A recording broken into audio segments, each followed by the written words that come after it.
Here we go again. Hi, everybody. I'm back. Okay, I just wanted to check and see if I had I switched the title, and I did. So, how y'all doing today? How's everyone doing? Today's been a pretty good day. No headache today, thankfully. I poured up some OJ before I started this, and it's already gone. I drink things so quickly.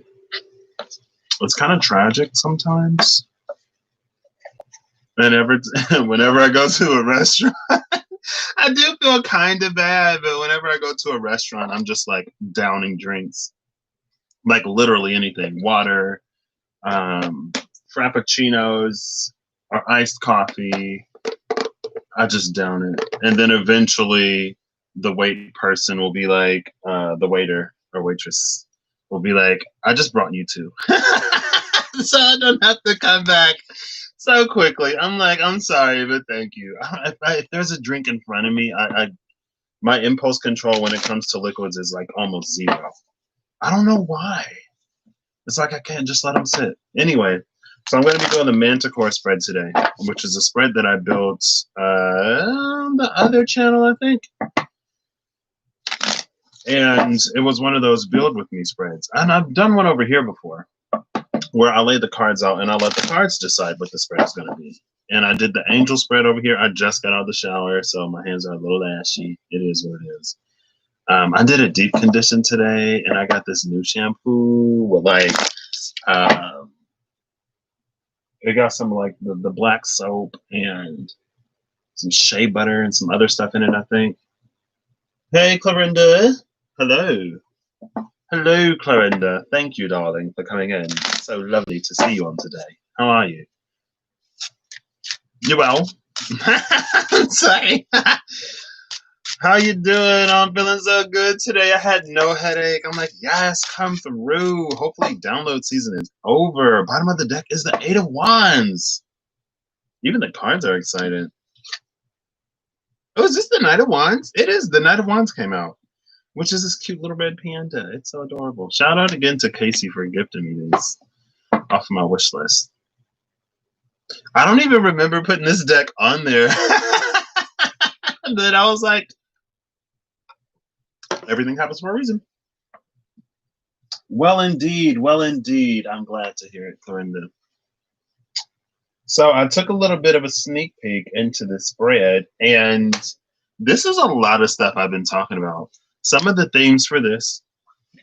So I don't remember what the Manticore is strength. I believe the Manticore is strength.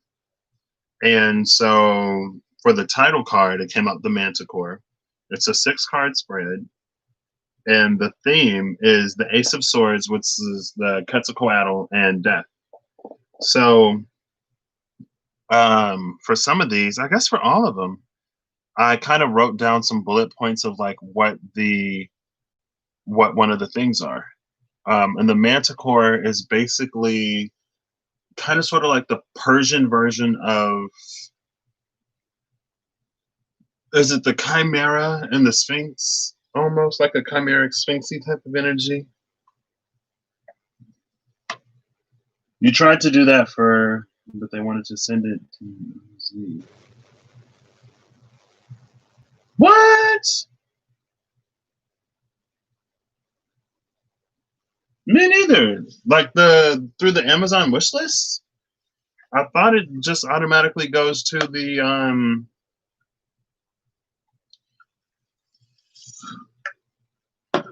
I thought it. That's weird. That's so weird. Yeah, because that's what KC did. But thank you for thinking about me.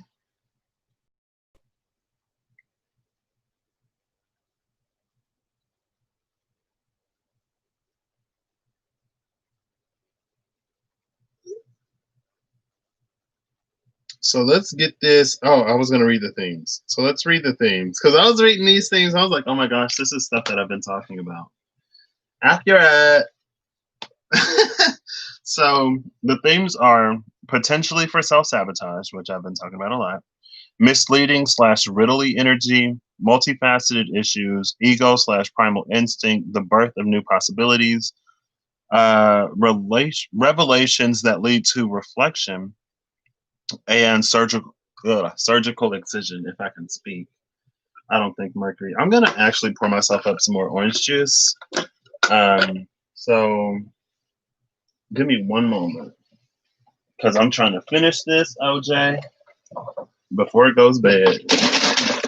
I mean, it's probably a while off from going bad, but still. And I'm trying not to get orange juice all over the place.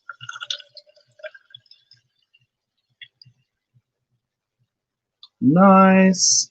Which means I have about maybe 45 minutes to an hour and 10 minutes before I have to go to the restroom. Probably. I'm going to screw this on before I reach over because when you're clumsy like me, sometimes you just got to take those extra precautions because when you don't, things spill. And then your Ten of Cups card ends up a little watery and you rub off some of the rainbow, but that's fine. Yeah. I don't know what that's about. Because even if you live in a different country and you do it, it should still, I don't know. But I've never ordered anything off of a wish list before, so. Well, that was an estimate. We'll see if it actually goes down that way. Oh, there's the Knight of Wands. So many Wands cards. So many. Ooh, and then there's the Ace of Wands. Okay, what's up with the Wands, guys? What's up with the Wands?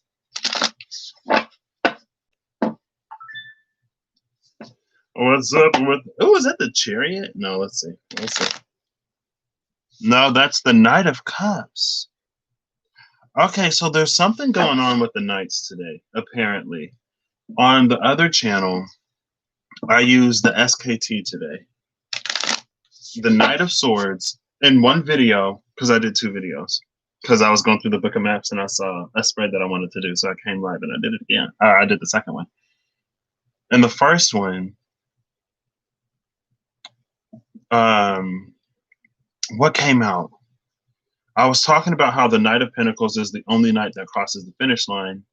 Kind of, sort of, sometimes because he's the only knight, she's the only knight, they are the only knight that's not concerned about winning the race. Right? And so it's like the Knight of Wands, Swords, or Cups sometimes can be so concerned with winning or finishing that they may mistake a checkpoint for the finish line. And it's like, you know, the Knight of Cups gets distracted by watery things, the Knight of Swords gets distracted by swordsy things, and the Knight of Wands gets distracted by its own carnal desires and other things. It's wandy things. But the Knight of Pentacles finishes the race. And then after that, in the video after that, the Knight of Swords came out, and then the Knight of Cups made an appearance, and then I saw like the Knight of Wands, and I'm like, what? All of the knights that I talked about not finishing the race are starting to come out. So there was the Knight of Cups at the bottom of the deck. We saw the Knight of Wands that came out. It was interesting. But let's get into this Manticore spread. Okay, or not. Oh, look, here's the King of Pennies. And there's the Devil. Devil, King of Pentacles, Capricorny. Oh, and then here's the Fool. With the Wheel of Fortune behind. Wheel of Fortune, the Fool, and the King of Pentacles with the Devil here. It feels like there's going to be fortune found in an area where that kind of sort of goes against the grain a little bit, right? Saturn and Jupiter are about to move into Aquarius, so maybe innovation and stuff will be prize valued a little bit more coming forward. And, you know, not to be so attached to the specific source. There's the 8 of Wands again with the star, 8 of Wands on the star, and 17 is an 8. Love that. That's which is getting married real quick. And then who is this? The Knight of Swords. There's the Knight of Swords. So first we saw the Knight of Wands and then the Knight of Cups. Now there's the Knight of Swords with this unicorn. Is it a unicorn? Yeah, with the unicorn from the 8 of Wands. I told you something is up with these nights today. Maybe I'll do it as they are and go look through. All right, Clarinda. Thanks for stopping in. No problem, and I hope it all goes swimmingly. But there are no issues, and everything is great.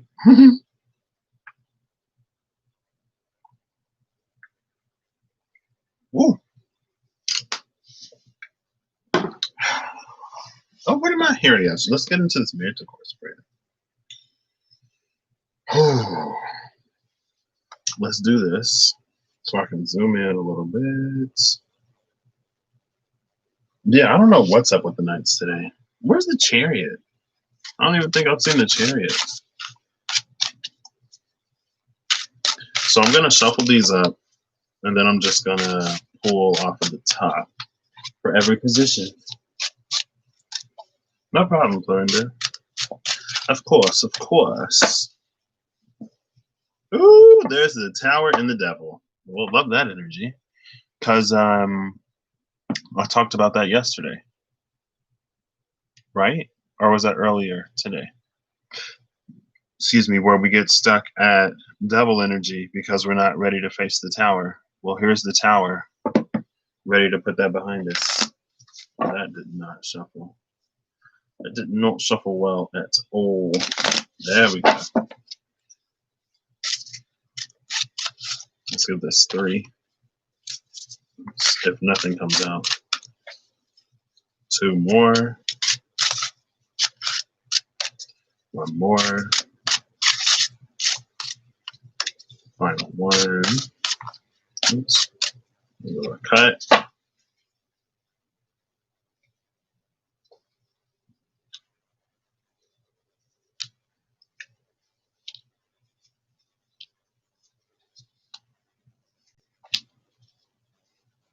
Bottom of the deck is the 6 of Wands.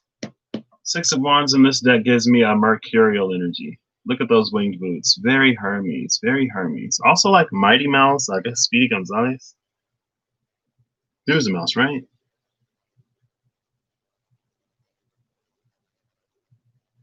There's 2 wands in this deck. Overcoming 4.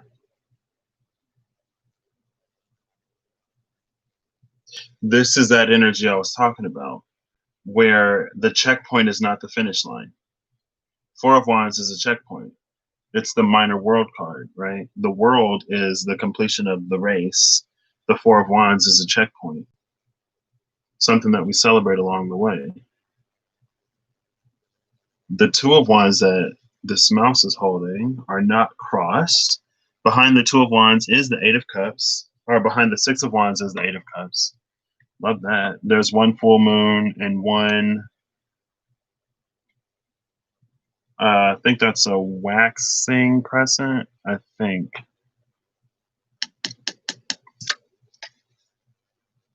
And this mouse is blue. I've seen a mouse lately with the moon. It was the moon, the mice, and the flowers. 32, 23, and then whatever number the flowers is.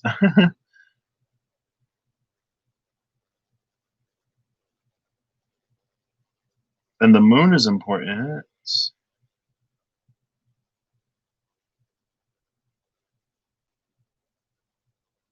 Why?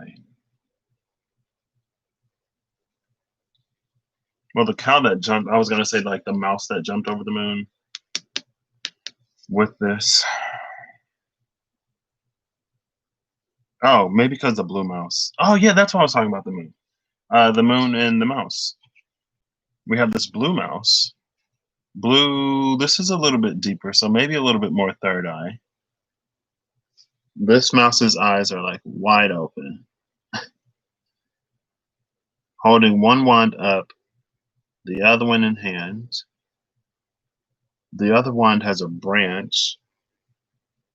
So there are 3 wands with branches, 4 wands with branches, and 2 wands that don't branch off. So a 4 and a 2 energy. 4 and 2, that's what? Stability and duality. This could be an energy of like,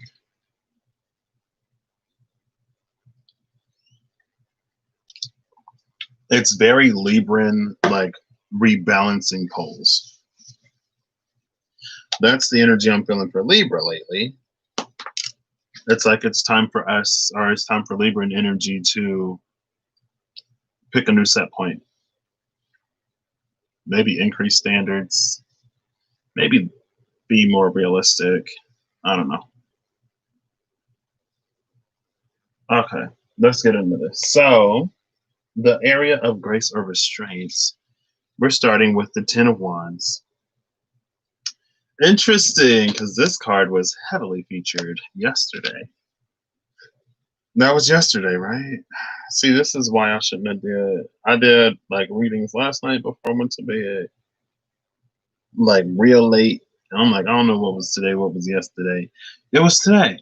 It's this energy of the divine wanting to lessen our burdens, to offer us something else, but we're holding on to our burdens and we're rejecting the blessings.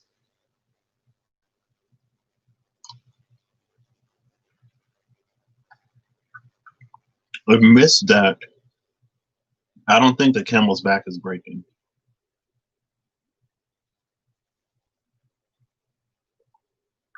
So it could be a lack of organization or a need to be more organized, a need to prioritize. You know, I need to tell people no. If you're overworked, overstimulated,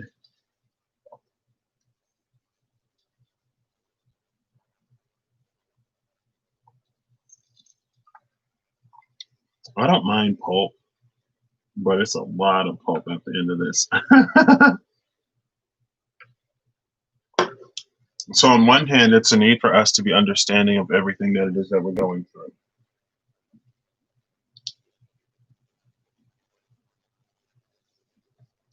But on the other hand, it's for us to understand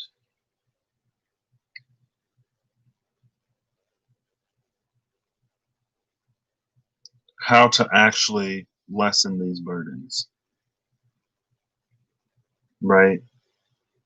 How to address these things or how to effectively put something off to the side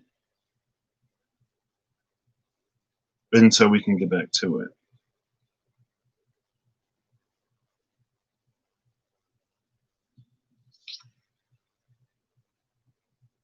But with this Five of Cups, it feels like we don't want to disappoint somebody, or we don't want to let somebody down, or we don't want to let ourselves down. This could also be us feeling overwhelmed because with the energy of the camel, it's like we have everything that we need within us to continue moving forward. But everything is positioned in a way, it's almost like this unnecessary burden, this unnecessary stress with this Ten of Wands. Because it's the camel, right?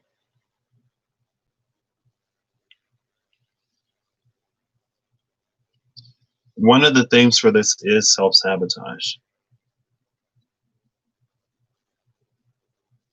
And it feels like there's this internal battle over what our worth is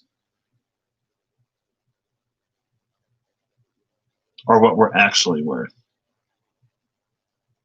This came up before a while ago, long time ago. And with the Five of Cups, again, I don't think our outlook on the situation is too positive.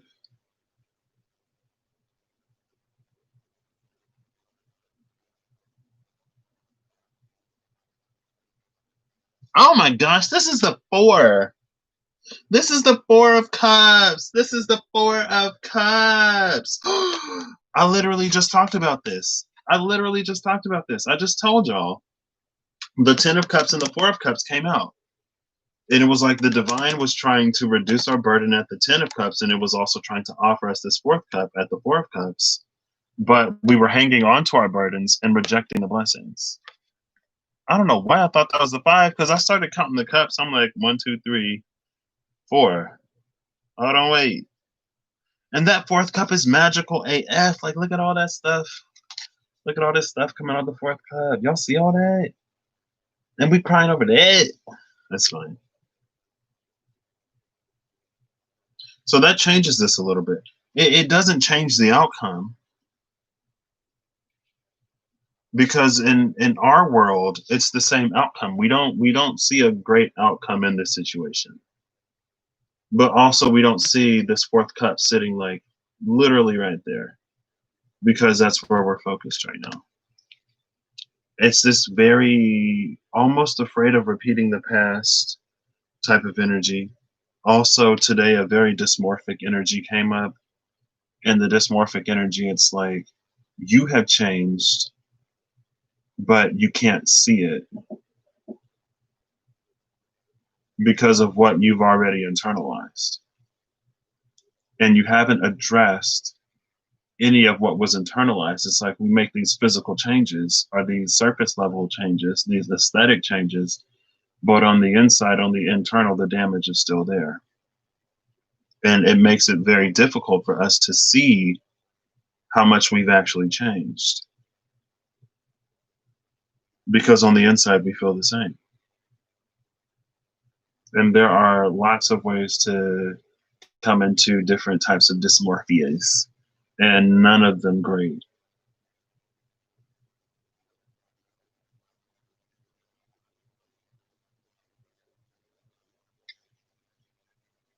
So then, oh, here's another knight. Oh my gosh, the Knight of Swords. This card literally, the Ten of Wands came out, the Knight of Swords came out, and the Sun, no, yeah, the Ten of Wands, the Knight of Swords, and the Sun came out. The Four of Cups came out with the Ten of Wands at the end of the reading I did before I did that extra reading. And then it came back out.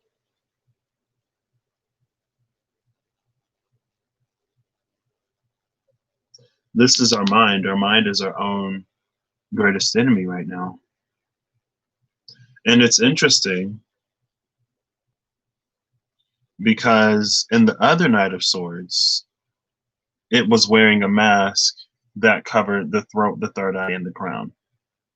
This one covers, I want to say just the crown, but it looks like the third eye as well. And this Knight of Swords also has wings. All of the knights in the SKT have wings. They're all winged horses. Pegasus.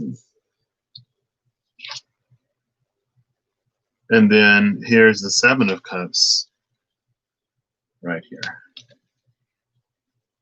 So this is basically saying that our mind is creating all of these almost non-obstacles. Because our mind is working against us, it's causing us to see things that aren't really there, and also to choose things that aren't really there. And I remember Lilith, Queen of Wands, and the Ace of Swords, Quetzalcoatl, that came out in the previous reading I did on this channel at the end. And I was like, well, something about this truth feels like it is true. It's not necessarily a lie, but there's an agenda behind it. There's a reason, and it's not complete. It's like a partial truth or a selective truth. Excuse me. It's like, yeah, they told you this, and that, but did they tell you that this, and that? Or like, these were the reasons why that happened, or these are the reasons why this is happening. And when you only get part of the story, it seems like, oh my gosh, this is terrible. But when you know the whole story, it's like, we don't know how much worse it was, or how bad it could actually be, how much worse it could be.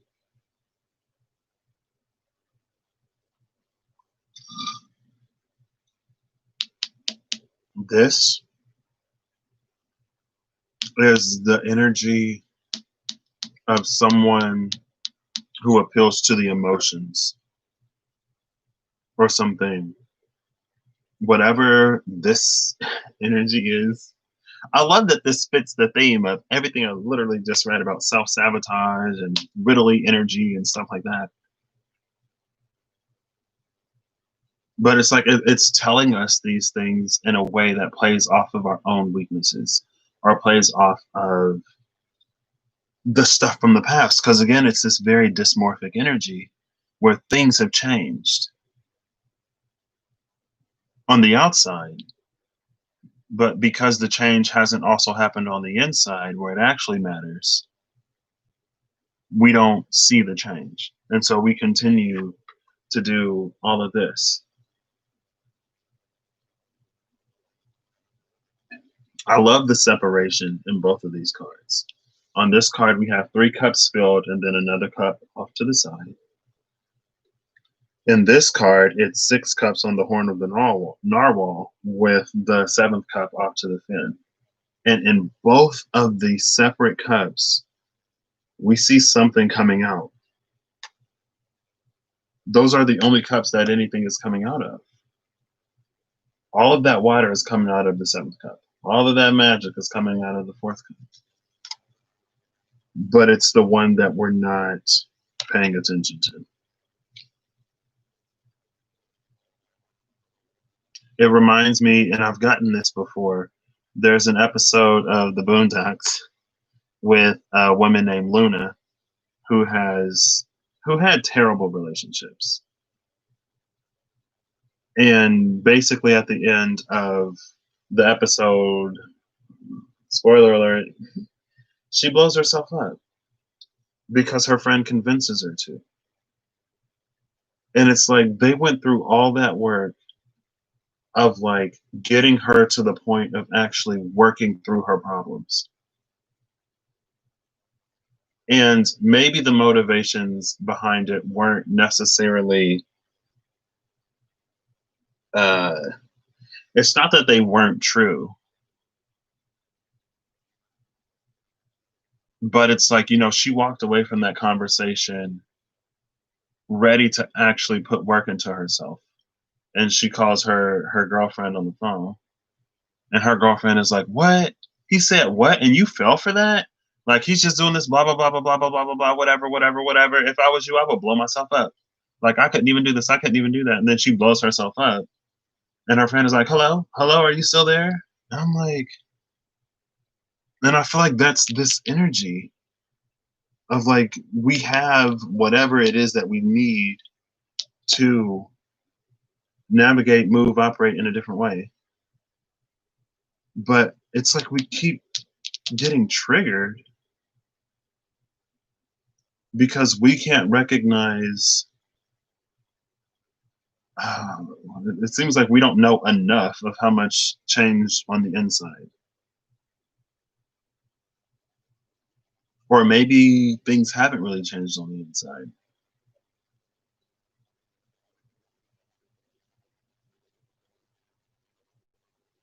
Mm.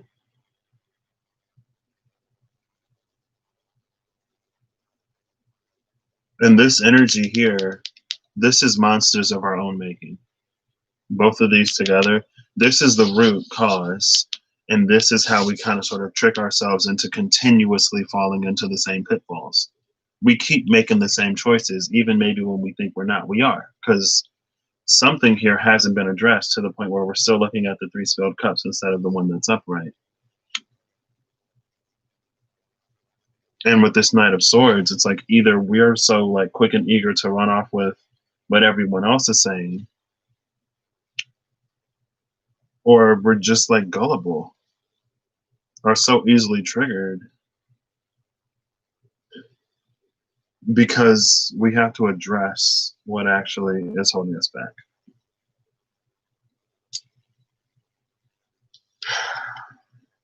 And then here is the 7 of Swords.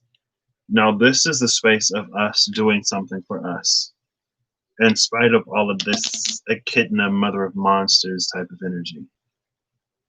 And I feel like the 7 of Swords is just, this is self-care, this is self-love, this is defiance, this is, I'm not going to It's like, no, that's not who I am. And it almost feels like this creature is coming to return these seven swords. Like, hey, you were in my little mental space the other day, or for the past, few decades, or however long you've been alive, or however long you've been dealing with whatever this root uh, mental blockage thing is right here. It's like, hey, you left all of these swords at my place. They were starting to clutter things up, so I thought I would return them. You forgot these.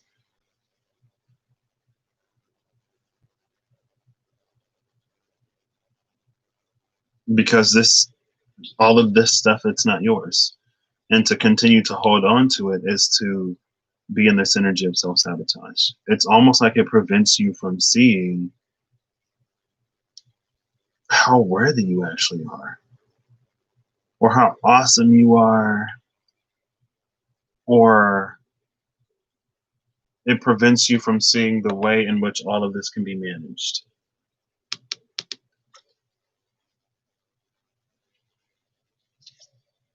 And then we're ending with the Page of Cups, which is finally taking that cup. I love it. Page of Cups is finally accepting the one cup that had, and all of these are such a lovely deep blue. Such a lovely deep blue. We got some solar plexus energy, a little bit of sacral, a little bit of roots, and a whole bunch of, I would say, third eye, because this is a deeper blue. This is finally taking that cup that's been off to the side and doing something with it, instead of continuously being subjected to this. This is that return to sender type energy. It's like, no, like, this isn't mine. Continuing to hold on to this, like, I don't have any room for the things that I actually want. So, hey, like, I held on to this for a minute, but it's time for you to take it back. And it's a space of defiance. It's a space of self-love and active defiance to everything that continues to keep us in this space where old wounds and traumas and triggers just fester. But we have to face them. All of that stuff, and that's what I was talking about the other day with the PCR, polymerase chain reaction, and the video titled Healing and Annealing. Because, like, we separate our darkness from devil energy, and we separate our light from hierophant energy, and we come into our own space of authenticity. And it's like all of these things that maybe we feel ashamed of, or all of these things that we hide for whatever reason, that we don't need to. And it's not to be ruled by anything, of course, but it's to put it in proper balance within ourselves. And then all of these things that we're sort of like taught to care about and taught to value, but that don't actually resonate to us, then we can leave that as well. Right? And it opens us up to be more comfortable in our own authenticity, to be more vulnerable, and to actually get fulfillment, because we're seeking fulfillment knowing what it is that fulfills us, instead of knowing what we're told is fulfilling, or knowing what we're told to, go after, desire, want, achieve, or to believe in. I love that we ended with this Page of Cups, because look, it's like it's ready to create something with that cup, the cup that's always been neglected. That's that self-love. That's that self-love. And this is the way out. This is the way out of this. Literally, this is the area of grace or restraint that we need to have. This is like our perceived outcome of the situation. This is the root blockage. This is how we continue to sort of fall into this trap. This is what we do for ourselves in opposition to this energy. And then this is the way out of this entire situation. We're painting our way out. It reminds me, I think it was a long time ago. What was that? May, maybe? When Matthias De Stefano was popping up in all these Gaia ads And I listened to a little bit of one of his things, and he was like, sometimes the 3D experience is like, imagine you're this like super creative being and you have all of this creative ability. And you're like, you know what? I'm going to go into this room with not that many tools and see how I get myself out of it. Almost like escape room type energy, right? And it teaches us to be more creative, I guess, when we have limited resources and limited knowledge. Because it's like, there's this like, oh, let's see how I'm going to paint myself out of this one type energy. And the Six of Wands is at the bottom of the deck, again, with the Eight of Cups here. And the Page of Pentacles, Page of Cups, Page of Pennies. I feel like these are good pages behind it. This is successfully, it's almost like rooting through and sorting through the darkness. There are these full moon things that we offer to the full moon, and then these crescent moon things that we offer to the crescent moon.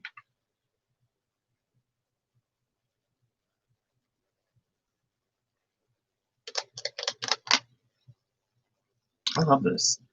I do want to pull, like, since I love the energy oracle card so much, I do want to pull one. I do want to pull one. Pull one. Energy oracle card. Pull one. This is lovely. I love this spread. I should build more. I think I only have like, I had that salamander spread that I never finished. Because I think I started a build with me video one day. And then it came out the way it came out. I was like, ooh, this is a lot of work. I am not going through all of this right now. Well, there's the man holding a heart. And who is this? Gabriel. Throat chakra at the bottom of the deck. Gabriel is healing that throat. So this man holding the heart can speak his truth and begin to paint this life that he wants. Why did my throat want to start getting no, not over here. No, thank you. I want to get an energy oracle card for the trap. Show me the trap. The first one will be the trap. The second one will be the self-care, and then the third one will be the liberation.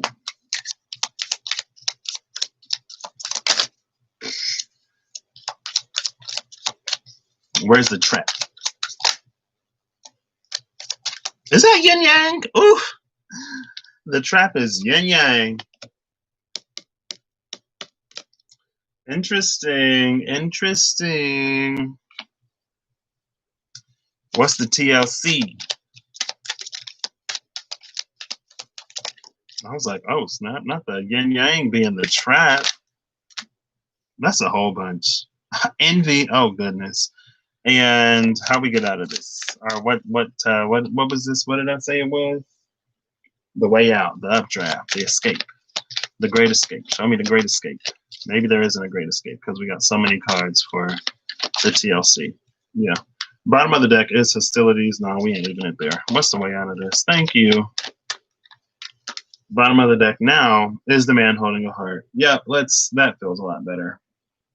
Not leaving it on hostilities. Notice that the way out is the only card that came out face down. So the trap is yin yang. Now, with the trap being yin yang, it could be us holding on to certain relationships. Well, let's not be coy. Let's talk about the twin flame journey and how it can be a trap. Because in some ways it can prevent us from doing the things that we need to do within ourselves and for ourselves because we're so focused on what someone else is doing. And yin yang upright is the yin cycle. It's feminine, it's receiving. And so it's like we're waiting to receive, waiting to receive, waiting to receive, but we're not doing any of the things that we need to be doing. And I think this envy card, it's like it causes us to get bitter. But again, like earlier, the theme is if you don't do anything, then time doesn't matter. It doesn't matter how much time you allow to elapse if you never do the things that you need to do. Like one drop wears away the stone. right? But you got to apply water. And if the water doesn't hit the seed under the ground, then like how is it supposed to grow? So this energy does not work. And then we have Metatron. So maybe Metatron and envy is the ability for us to see the ways in which what we're doing isn't serving.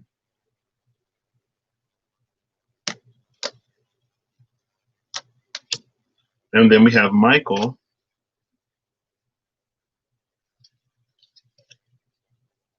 Okay, I just looked ahead. I cheated. Then we have Michael here that tells us to go to the root issue. Because this envy, it's surface level. That's Metatron, right? Yeah, sixth chakra, Archangel Metatron. This envy here,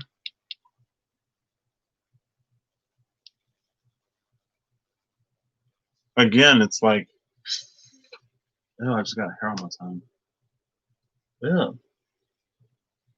It's this energy of standing in the dark, but staring out into the light, waiting to receive, keeping yourself in the darkness, waiting to receive because of the yin trap.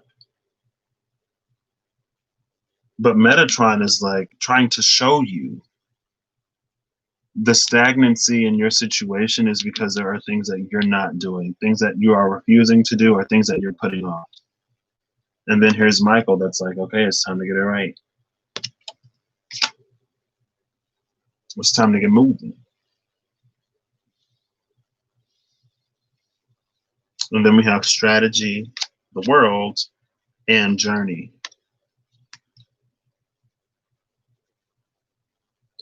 Strategy, the world, and journey, it's almost this energy of like being shocked alive, right?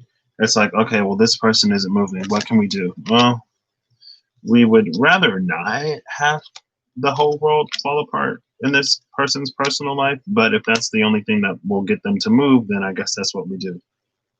Strategy in the world, it jumpstarts you back on your journey, back on your path. It gets you back in the mode of doing the things that you need to do.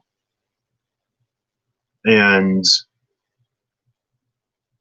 anything can happen to motivate us to get back on the path, but I don't think it's for us to hold on to any heavy negative emotion, right?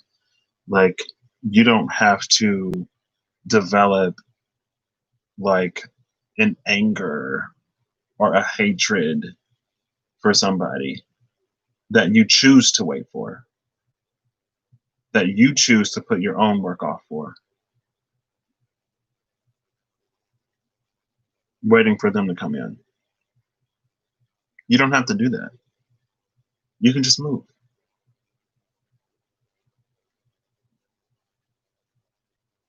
And I love, like, we start with envy, this person standing in the dark, looking out into the light. And then we end with journey, which is about actually stepping into that world and doing what it is that you need to do. This is that act of defiance. This is that I'm not going to stay stuck. And I don't even like, I don't know. Then we have contract at the end, which is interesting because this, how I've been feeling contract lately, this comes after contract. So this is how it should be. Oh, look, that all moved. This is how it should be. This is everything that we're stuck in. This is the trap where we're standing still and we are misjudging what the stagnation is. But then here's the strategy, basically to create some kind of change or some kind of force in your life to get you back on this journey, back to get you back moving again, to get the old truck wheels turning, to get the big wheel to keep on turning, right? And then here's the contract, which is your way out, which is fulfilling, learning everything that you need to learn. And then after you complete all of this, you come into the reward. Excuse me. And this is the out for this section of the journey. But it's like a lot of times we kind of sort of get stuck here at envy, or we don't make it past Michael, because Michael is the root chakra, which is addressing all of those root traumas and all those triggers and stuff like that, the things that keep us from moving forward. It's right here. I already talked about that. That's why Michael's here, like, hey, you need to cut this stuff out. You need to go to the root and solve this. And it's like there's all these strategic events that happen in your life to try to get you to move. But with this third eye being blocked, it's like I saw something on Twitter earlier. Somebody was like, hey, it was some TikTok. And they were like, somebody was like, why didn't astrology Twitter tell me about this? And in the TikTok, it was a girl talking about how there was an Arcturus portal that opened Friday. So if you are like, it's specified like clairvoyant or sensitive in any way, then since Friday, maybe you've been going through like weird or vivid dreams, triggers coming up, tiredness, fatigue, bodily issues, and some other stuff. And then somebody was like, there were a few people that were like, oh my gosh, like this is why I didn't know what was happening. I thought somebody was doing black magic on me or something like that. I thought someone was like putting a spell on me. I thought somebody was working on me. And then there were some people who were like, you know, if you're getting triggered and if this is happening and if that's happening, then it's like you need to start addressing these issues, or like find better coping mechanisms, or like actually address it. And it's like I've been seeing a lot, like, you know, tarot and astrology and stuff like that. It's no substitute for therapy. And there's a new meme kind of sort of circulating around. Well, it's circulating around. I've seen it like twice. And they're like, you know, get therapy. And like energy work is amazing. And like I've said, I feel like a lot of it can supplement actual healing, but it's not a substitute, right? If there's an issue in the heart chakra or the throat chakra, the answer isn't always, oh, well, let me like listen to this chakra meditation music as I sleep, or let me listen to this binaural beat, or let me do that, or let me do something else. Sometimes the fix is, let me go into that shadowy closet, venture into the depths, and work through whatever issues I have that keep me from being able to be open and vulnerable. Let me work through whatever issues I have that either keep me overly using my voice or that put me in a position where I feel like I can't use it.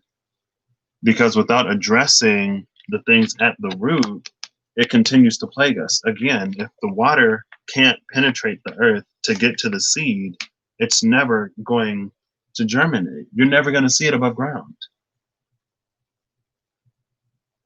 And even after it germinates, you got to keep watering it. If you stop watering it, it's going to die.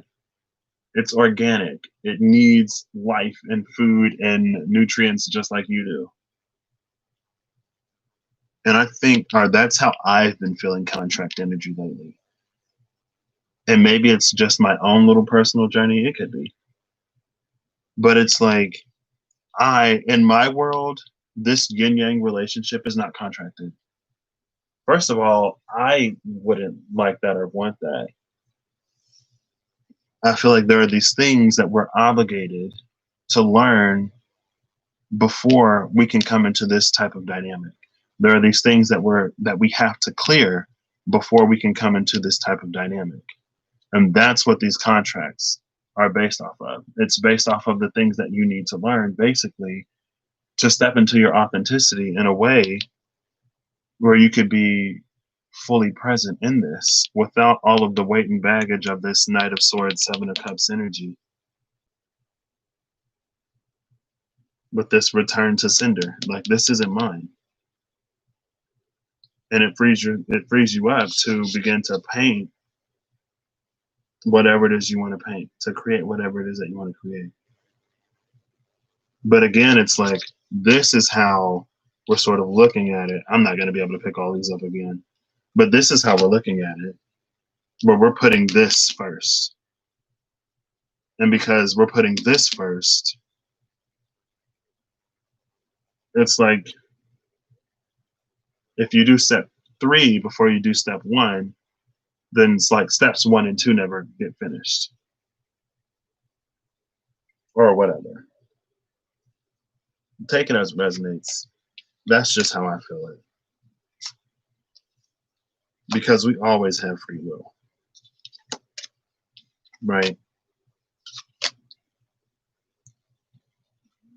But there are certain things, it's like, if you want this, you're going to have to pay for it. So there's really no way to get around this. You can try to force it in whatever way you want to, but it's probably going to keep you stagnant.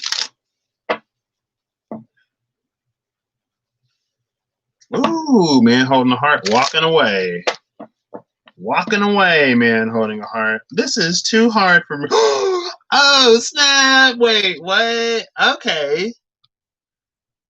So I take it back. The man holding a heart and the woman holding a heart. I haven't seen them together in a long time, if ever. Wow, okay, and they just like came out like that. All right.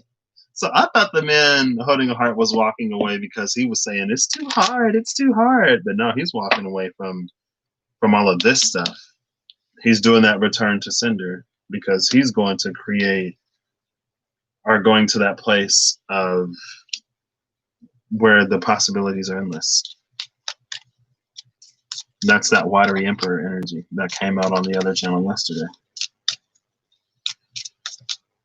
Having 2 channels like running at the same time is so interesting. There's financial constraints at the bottom of the deck, which we saw this morning. Those 3D physical concerns keeping us from doing what it is that spirit is telling us will be, our actual way out. That's why faith and trust are so important. And it was interesting because when I first started that channel, I feel like a lot of the energies over here is what I was getting over there.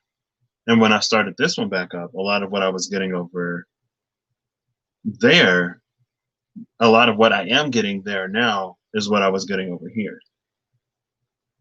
But it's like on the other side, the work was actually being done.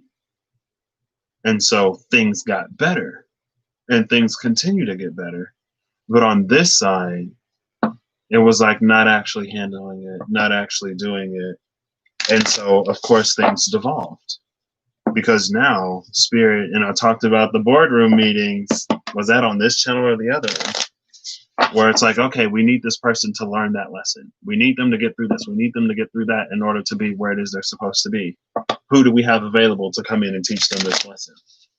And if you never learn the lesson, you never progress. You never proceed, right? You just keep failing the same grade and you kind of stay there. And again, if it's your journey, if it's your path, that's fine. But if you want more, you're going to have to do more. And you're going to have to actually do stuff. Actually work through the things instead of, it's like whenever you got to clean something, but instead of like getting rid of stuff or clearing out space, you just rearrange everything. And it works and it's nice. But sometimes you actually got to get rid of stuff because if it spoils, then rearranging isn't going to get rid of the smell. Got to throw it away. Ooh, there's the Chariot, bottom of the deck. I was asking about you earlier because we've been seeing all these knights today. Knight of Swords, and the Knight of Pentacles didn't even come out, did it? Knight of Swords, Knight of Wands, Knight of Cups, no Knight of Pennies. Knight of Pennies did not make an appearance. Knight of Pennies didn't make an appearance on the other channel today either. Because Knight of Pennies is focused on doing what they need to do. It's these other knights that need to get it together. Final message from the energy oracle cards, please.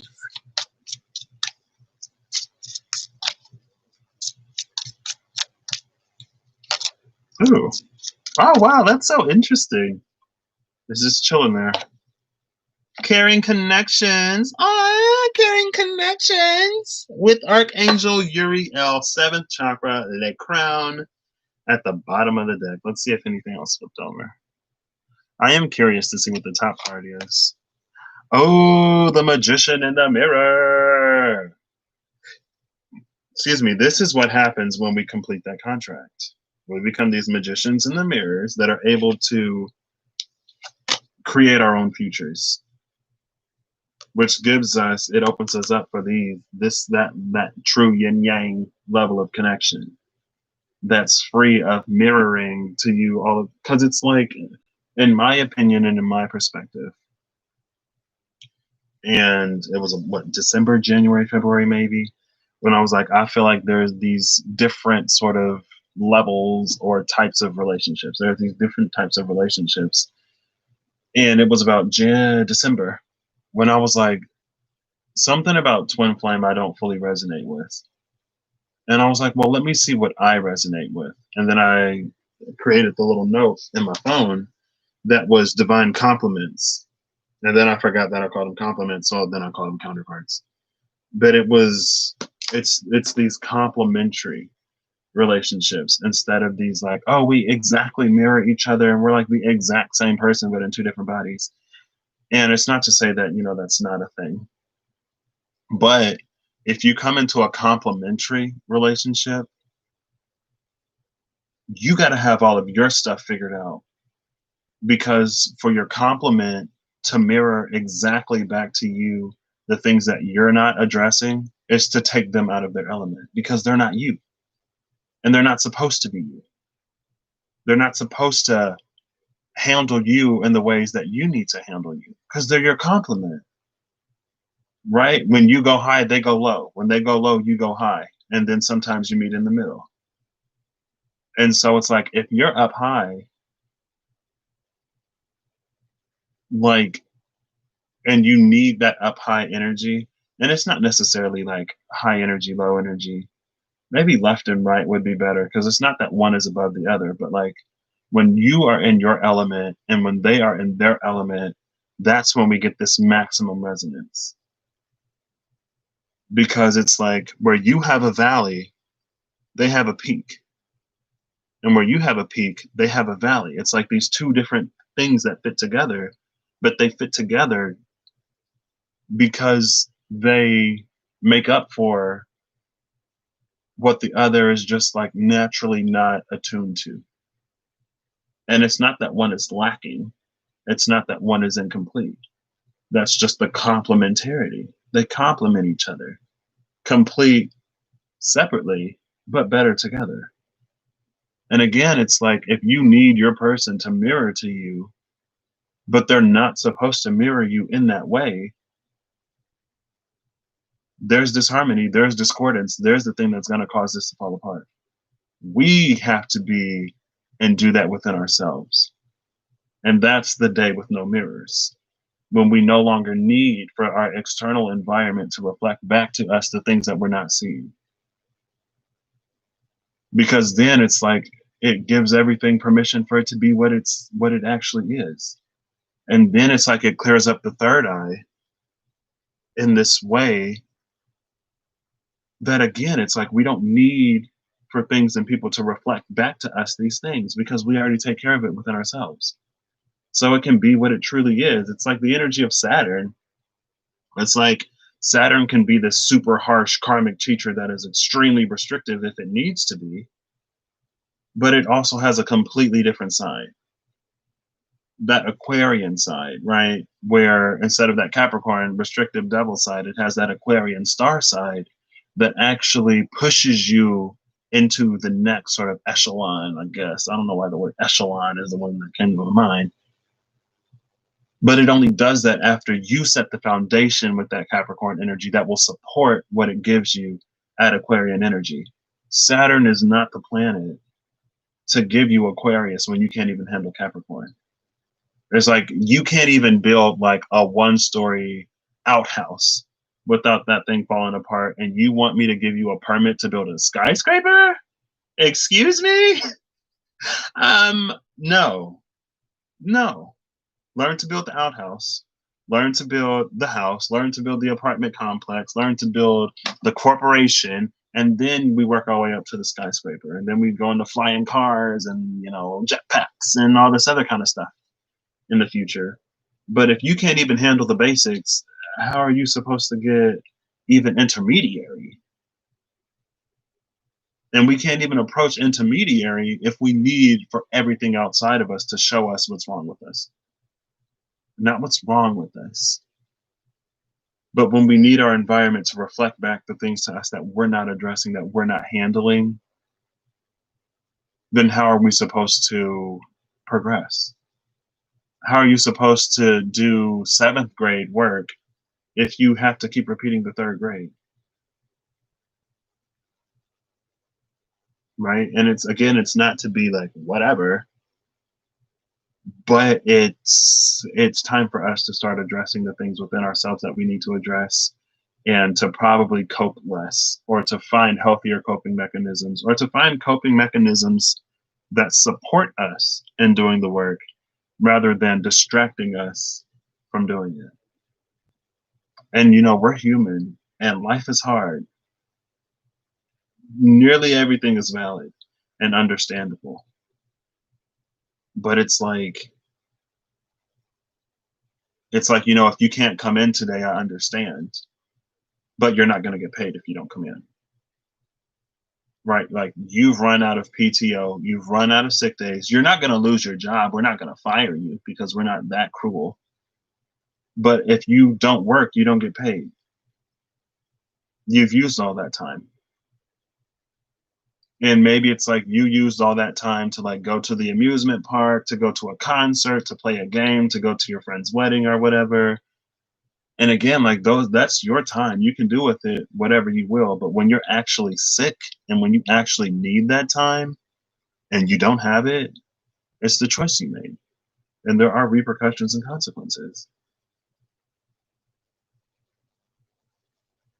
I don't know, but caring connections lie on the other side when we can basically more integrate this energy that comes in through the crown, right?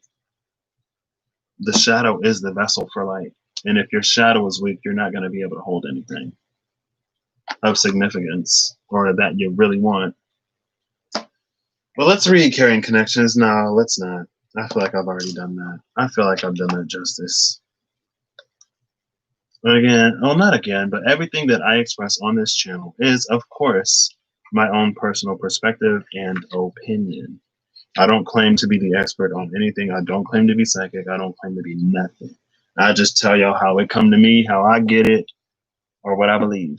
And so if I speak with a certain finality, I speak with that. I still don't try to be extremely absolute. Most of the time, at least, I try not to be. But I also speak from a space of like you understanding that this is my perspective and I'm not going to be right on everything. I may not be right on anything. It's just how I see it. But yeah, if you want a complementary relationship where the person is not exactly like you, but you support each other very well, it's not that that person shouldn't be able to support you, but it's like, if that relationship is only going to work when you take that person all the way out of that element, and it's like you strip them of what makes them them, and then they become everything that you need, that's not going to work. It might work, but it's not going to give you what you want, right? It's like, why don't you do this anymore? Why don't you do that anymore? Why don't you do the other thing? And it's like, well, I don't have the time because, I got to do all these other things that you need me to do right now. I don't have time to be myself, dear. And then basically, I don't know, maybe that's one of those little like timeline shift thingies where it's like, then you get a version of that person that mirrors you. and your original person goes on to live themselves. I don't know. We start talking about timelines and stuff. Things get weird. But it's like people shouldn't have to mirror you in order for you to do the things that you know you do yourself. Like eventually, at a certain point, you should be able to handle your own shadow and your own light. And again, we're human, so we're never going to be perfect. But again, like if you want that yin yang type of dynamic, the other person has to be able to be who they are, who they were created to be. And again, like we should be able to provide for each other and support each other. But that mirroring thing, if that's your dynamic, if that's what you go for, find that. Go for that. But if you want something complementary, again, it's like when you go high, they go low. Where they go low, you go high. So you always meet in the middle. Resonant frequencies that magnify each other. Well, if you talk about like frequencies, more often than not, if it's resonant, it's the exact same. But this is slightly different because it produces a new frequency. Instead of just one that's like higher in pitch or something like that, it produces a new sound when these two different sounds come together. Sure, we'll take it because I'm done shuffling. Who is this? The Hierophant. Here's that old Hierophant. So what are the cards that I don't like right now? The Hierophant. Goodness, it seems it's just time for us to really step into authenticity instead of like going from one side of the coin to the other side of the coin. Right. What card is this? 2 cards. Oh, I kind of love this. Oh, we got the 12 and the 21. What's up with that? I had 32 and 23 the other day. 32 was the moon, 23 was the mice. Now we have 12, the hangman, and 21, the world card. With the Hierophant at the bottom of the deck. Look at all these majors. What's this? There's that the 4 of cups with the tower. The tower came after the devil. Or the tower came out with the devil at the cut. Now the tower is coming out with the Hierophant. 2 sides of the same coin. We're not flipping coins anymore. Some things we don't leave up to fate because we have the ability to create. And it's like, you know, like I talked about earlier, I'm trying to win.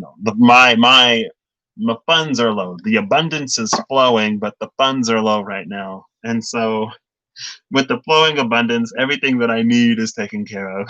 And some of the things that I want, not so much. But also, I fully 100% understand that I don't need any new toys right now while I'm supposed to be working very diligently to do what I need to do. Don't need any more distractions. But anyway, at Taco Bell, if you get a medium or a large drink, you can get a code to win an Xbox. And now at Burger King, if you spend $5 or more before tax, you can get a code to win a PlayStation. And I really want that PlayStation, but also I will take the Xbox. And, you know, $5, $2, $3 is cheaper than like $500. Why did I start talking about this? I don't remember. Oh yeah, because I also talked about renting to own, right? But it's like if you have the funds, then just buy it. Like, why play these games of chance? It's like, well, yeah, you can get it cheaper or whatever, but it's a chance that you won't get it at all.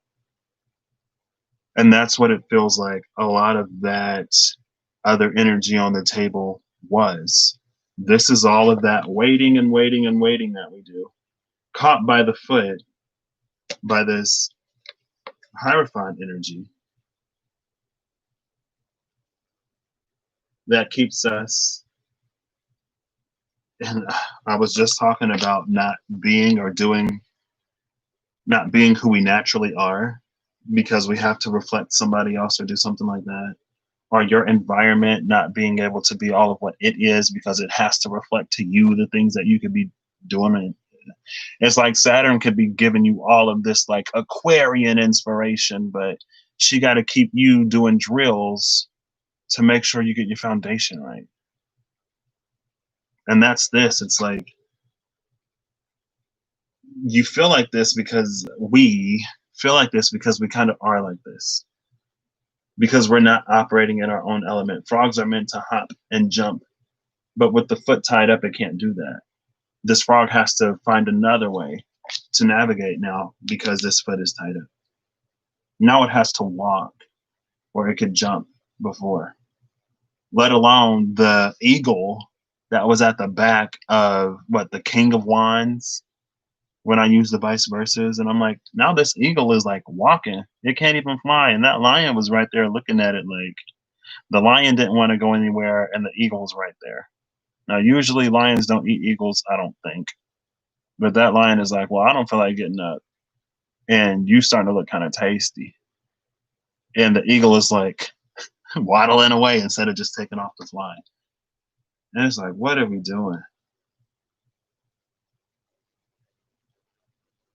We're doing what we had to do in the time that we were in. We're in a space of transition right now.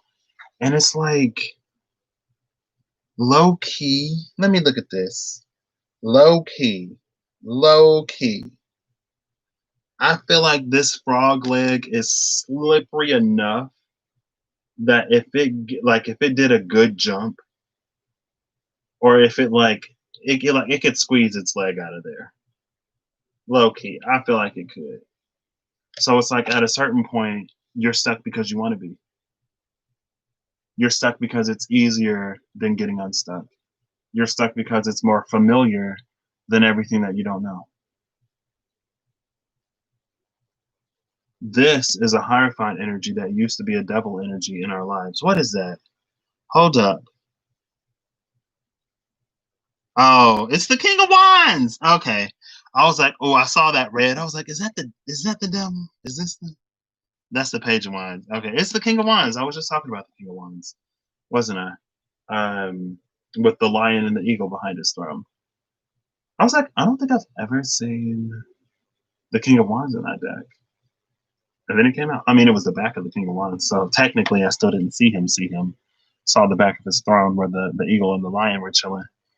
But this Hierophant energy, it feels like it used to be devil energy, but it's devil energy that we've learned to accept. So it becomes Hierophant energy to us. And again, like that's that dysmorphic energy. When what people say about you and when your experience becomes your reality, to the point where you don't allow yourself to operate outside of that because you fear rejection or ostracization or whatever that used to happen in your past. And so you take it on as if it's the Hierophant. You take devil energy on like it's gospel. And that's the snare. Two sides of the same coin, really.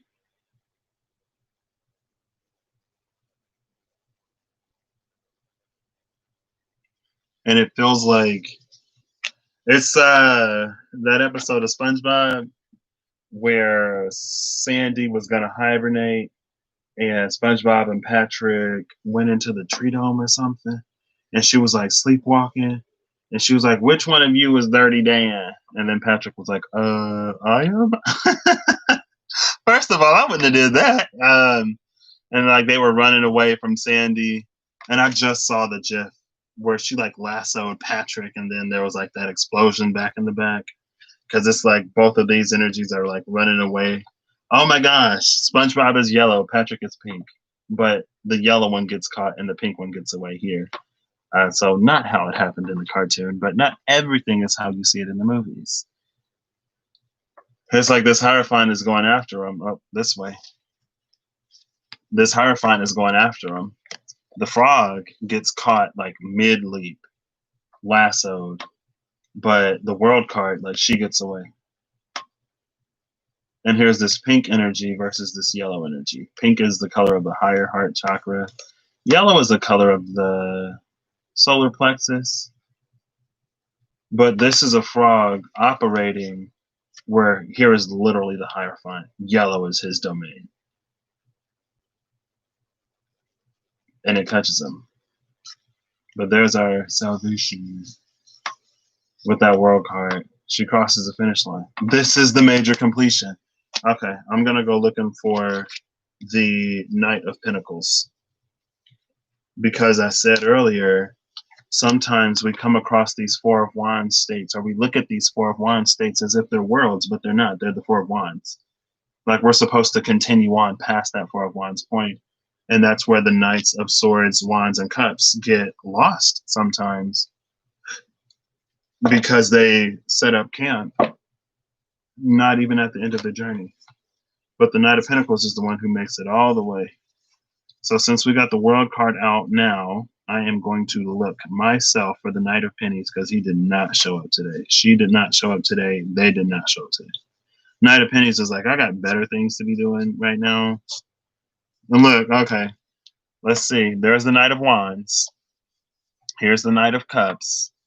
Let's see which comes first. There's that Devil energy next to the Moon. Oh, Queen of Swords! I love you.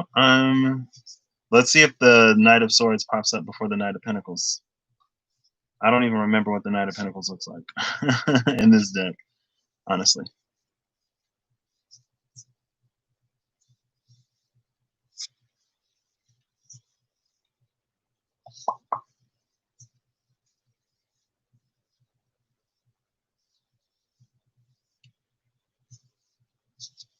Ooh, we're getting down to the bottom of, yep, the Knight of Swords.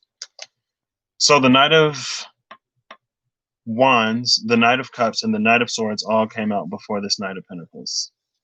So where is he? Oh, here he is. Oh, with the Sun and Death. I love that. Because Knight of Pentacles is like, I'm coming out of Scorpio season ready for that new.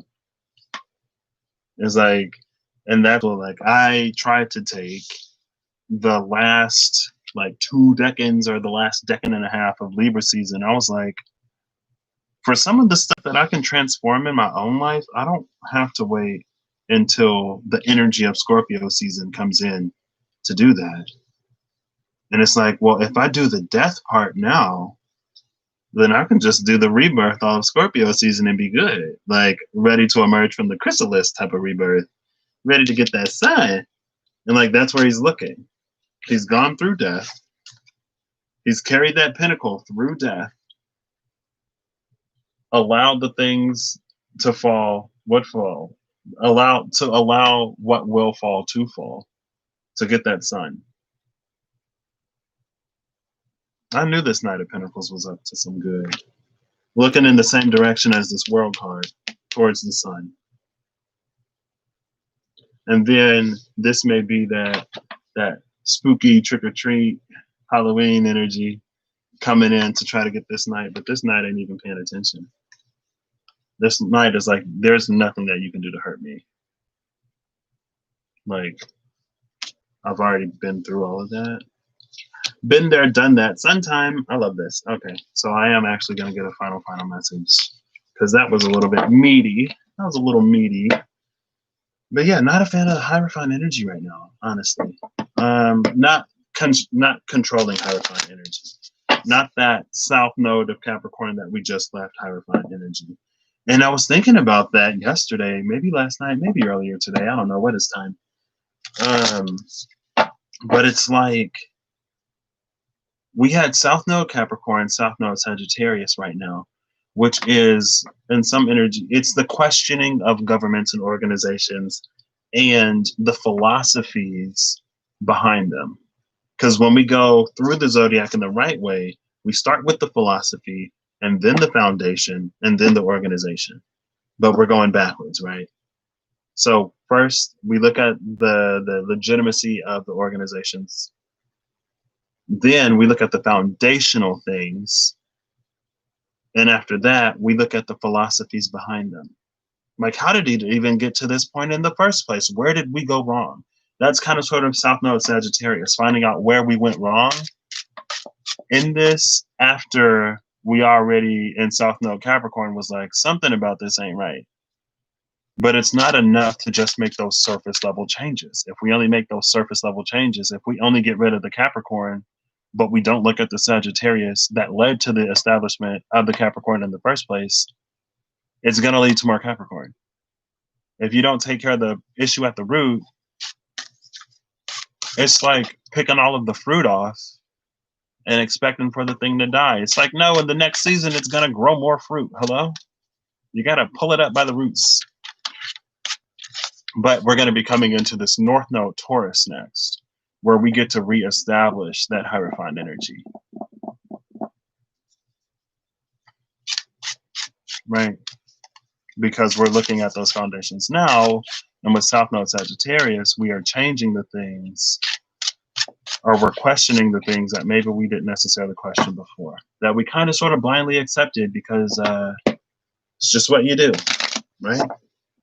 Not in any malicious way. It's just like you never know to do any different. Like, if it came out tomorrow that apples and bananas they got the name switched, I'll be like, well, how was I supposed to know this whole time that bananas were apples? Everybody that I know has been calling it an apple. It ain't necessarily that we were supposed to have known, but it's like, okay, well, what are you going to do with this information? Are you going to call it a banana now, or are you going to keep calling it an apple because that's what you've always done? It's like, oh, well, this is what I've always done, so I'll continue to do it. It's like, girl, no, not a valid excuse, not a valid reason. No, sorry, not really. Not sorry at all.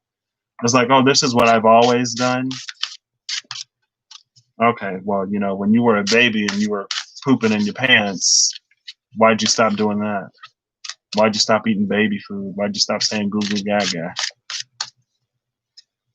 Things grow, evolve, and change. You grow up, you learn new things, you move forward in different ways. This is why we're so stuck. One of the reasons why we're so stuck, at least. But it's fine. We're coming into this new Aquarian energy where we are actually going into the future instead of continuing to repeat the past. Like, it blows my mind how many astrologers out there will be like, last time we had this aspect, this thing happened. And it's like we talk about it as if that's just the way it is. But in my world, I'm like, you're telling me we haven't had this aspect in 500 years. And in 500 years of human growth and evolution, we haven't reached the point where we know better? Like, what? What have we been doing for the last 500 years? It's been 1,500 years since we had this aspect. And then it happens again, and we're like, oh my gosh, astrology is so accurate. Like, oh my gosh, whoa. But in Patrick's world, I'm like, oh my gosh, like humanity literally has not progressed in any way in the last 1,500 years that the exact same thing needs to happen. Like, we haven't learned this lesson yet? Really? I mean, you know, looking at the state of the world, I'm not surprised, quite frankly. But it's not about that. It's about the world that we're coming into.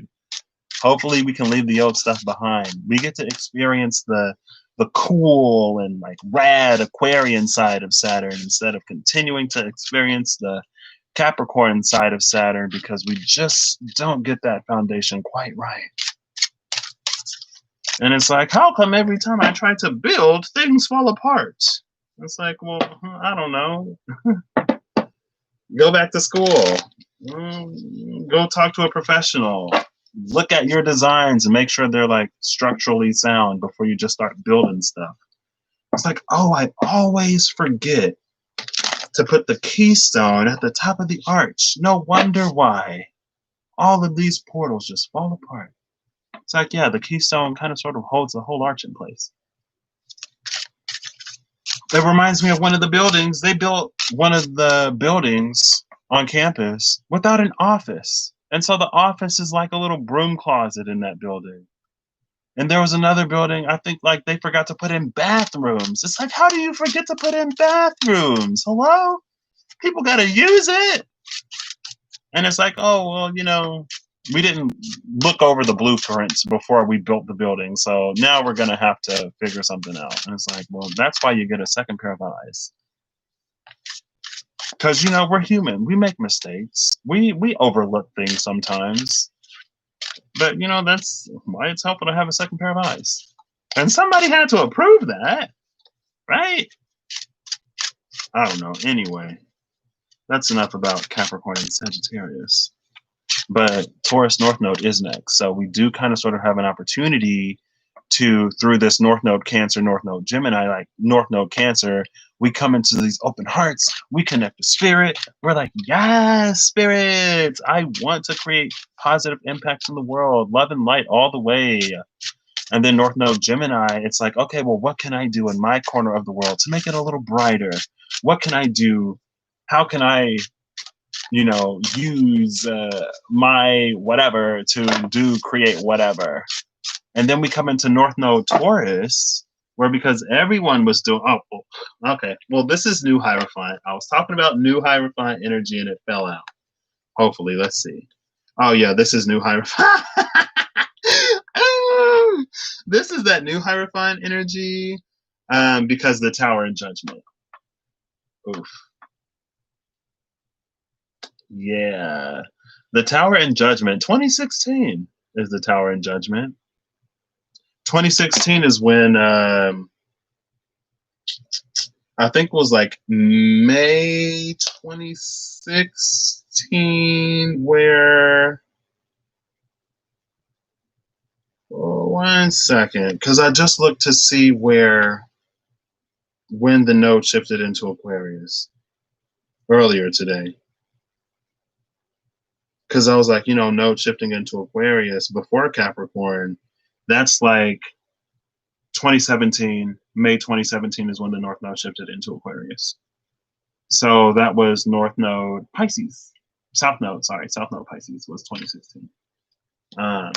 Which was the first when Spirit was knocking on the door, like, open up. It's time to shake some things up. And then North Node went into Aquarius and we started to see some violations of like human rights things approximately May 2017 that some people just didn't care about. And then, that lack of care eventually led to, okay, these systems have to fall. Something in here has to give. Because if we all trying to be Age of Aquarius, we can't just be, continuing to overlook the things that don't personally affect us. I mean, you probably could, but in my mind, that's not a very Aquarian type of energy. Aquarian energy is a little bit more humanitarian than that, I feel. But again, I'm not an astrologer. I don't know.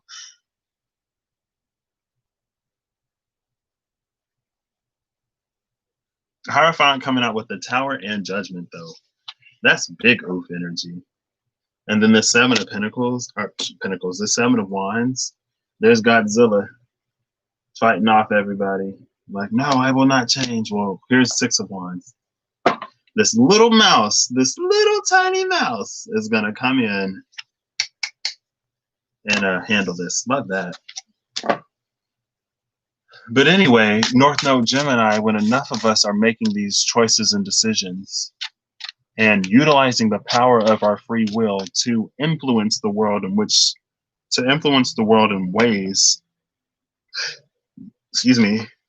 that lead from this Cancerian energy, because hopefully when the North Node was in Cancer, we like found our hearts so we can care now that the North Node is in Gemini and we need to start making decisions at the very least. By the time North Node shifts into Taurus, maybe that's when we can begin establishing these new systems, or at least laying down the groundwork for it. And maybe North Node Aries, we build it, and then the North Node will be in Pisces, where the South Node was in 2016. And hopefully, by the time North Node Pisces rolls around, Spirit will be like, well done, humanity. You get more time on planet Earth before Gaia goes into meltdown and just resets the board. One can dream. One can hope. Final message from the affirmators, please, because I've been rambling for quite a while. Oh my gosh, that's too many cards. Oh, bottom of the deck is the Three of Wands, the giraffe with the rainbows. I see this Ace of Swords and I'm excited. Ace of Swords, the Two of Cups, the Five of Swords, the Hierophant, and the Ten of Swords. Why won't this Hierophant energy leave me alone? I'm just about to put these cards away. So Ace of Swords and Two of Cups, this is an energy of recognition. The porcupine is still prickly AF, 5/5, maybe because of how it was raised or something. And it's encouraging this ego death. Ego death has to happen to get what it is that we're manifesting. And it comes in a lot more quickly. Oh, what's this? Oh, the Eight of Cups. Eight of Wands and the Eight of Cups. It comes a lot more quickly when we actually walk away from those things that don't serve us in the past. And here's that Page of Swords, thinking about it in a new way. Knight of Swords. King of Swords, let's go. This is so rapid. And the Four of Wands. Four of Wands celebration with the Six of Cups under this. Well, the Eight of Swords was behind that, but we're stopping here. We go from the Page of Swords to the Knight of Swords to the King of Swords. That is so quick. For those who wish to see, they will know. For those who wish to actually see, right? It's like sometimes we say, like, sometimes we be like, oh, I want to see this, but we don't actually want to see it. We just want to see like the PG version of it, which may not be reality. But anyway, that's rapid. That's like Spirit is like, okay, we need people on this ASAP because it's crunch time, okay? It's crunch time, and there's literally like, I don't know. It's time for certain cycles to end and for new cycles to begin. So in the mental space, there is a lot of, and like when humanity comes together, there's not a lot of stuff that we can accomplish when we're collaborating and compassionate instead of cold and competitive. But it comes in real quick, real swift. And it's like, oh my gosh, this idea is amazing. Like, why has no one thought of this before? Why has no one thought of this before? Because when nobody in a space to be open to it. Prickly AF with this old Hierophant energy. No one would dare defy the Hierophant before. No one was thinking to look in the ways that the Hierophant was telling us not to look. Ego death had to happen to get there. And it's like with that Ace of Swords and the Two of Cups, I feel like the recognition is there. It just like, just Five of Swords. I guess we're fighting ourselves. Oh, there's Justice. Shout out to Justice for making an appearance. Can I get like one or two cards, please? Oh, I'm starting to get a little nauseous. I don't think I've eaten today. Oh, well, I had a donut. Oh, wait, I had breakfast with my grandma today. But that was a long time ago. Hey Siri, what time is it? I'm on it. It's 9:47 p.m. Ooh, that was almost 12 hours ago. Yeah, I'm getting hungry. It's time for me to eat. Final message, please. That looks like a low number of cards. Chariot is at the bottom of the deck again. Okay, all right. Let's see if we end here. The Tower and the Devil. Let's go. Your reign is over, Buster. It's time for us to move forward. Look at that star. Look at that star. There's the star that comes after the tower. But we're actually moving towards the star. It's not just this dream up in the sky that we continue to wish on. We actually got to make movement. And when we can make movement, it happens. But we got to leave this devil energy behind. Let it fall. Did these two cards come out in the beginning?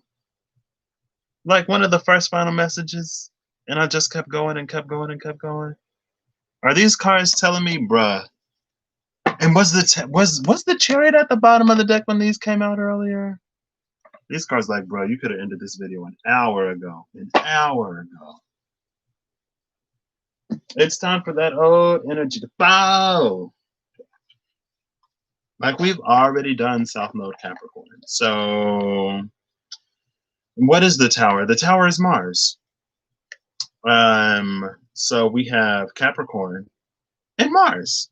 Saturn in Capricorn squared Mars in Aries before Mars went retrograde. But Mars retrograde is squaring all the big boys and girls, all the big planets, don't gotta gender them, in Capricorn. as it retrogrades. And then 2 of those big planets are actually going to move into Aquarius, which is the star that comes after the tower, believe it or not. How things work like that sometimes. And that's where that south node was for a minute before May. In May, I think it was May 5th, north node shifted into Gemini, south node shifted into Sagittarius, which is kind of interesting. How some of the philosophies of some of the systems were able to be called into question in a way where it's like, and as individuals, as part of the collective, we get to decide if it changes or not in some way because of what we allow to hold our attention. It's not that you necessarily have to be extremely whatever, but if you can't even be bothered, then it's like, well, there's a missed opportunity to come into an actual energy that benefits and serves everybody. When you ignore your problems, they don't go away, both collectively and personally. And built up problems cause issues when you're trying to get your chariot to move. That's when the shadow horse is just so out of the control that the light horse can't even. And then the charioteer goes like nowhere. And it's like, man, charioteer, get that shadow horse under control. Hello? That's why Knight of Pentacles is like, oh yeah, slow and steady wins the race. So it's not even about winning the race. It's just about finishing.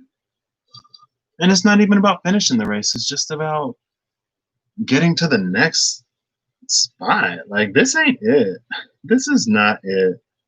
I don't know who said that this was it, but this ain't it. So that's what I got. I hope everyone has a good whatever whenever you see this, and I hope you're acting in alignment to make it even better. And to make better and the best, like to bring it from the realm of fantasy to your actual real life experience reality, because you can do that when you face things instead of not. But, you know, it's your choice. We all have our own choices, and spirit honors those choices. The universe honors those choices. Right? It's like, you don't want to go to work today. You don't have to go to work today, but you're not going to get paid because you're out of PTO and sick days. You used up all your sick days to do all the fun stuff. So now that you're actually sick, you don't have any more, unfortunately. Like, you're not going to lose your job, which is, you know, the best thing, but you're not going to get paid either. So, you know, at least when you're feeling better, your job will still be there for you. Whenever you want to get back to the work, it's right there.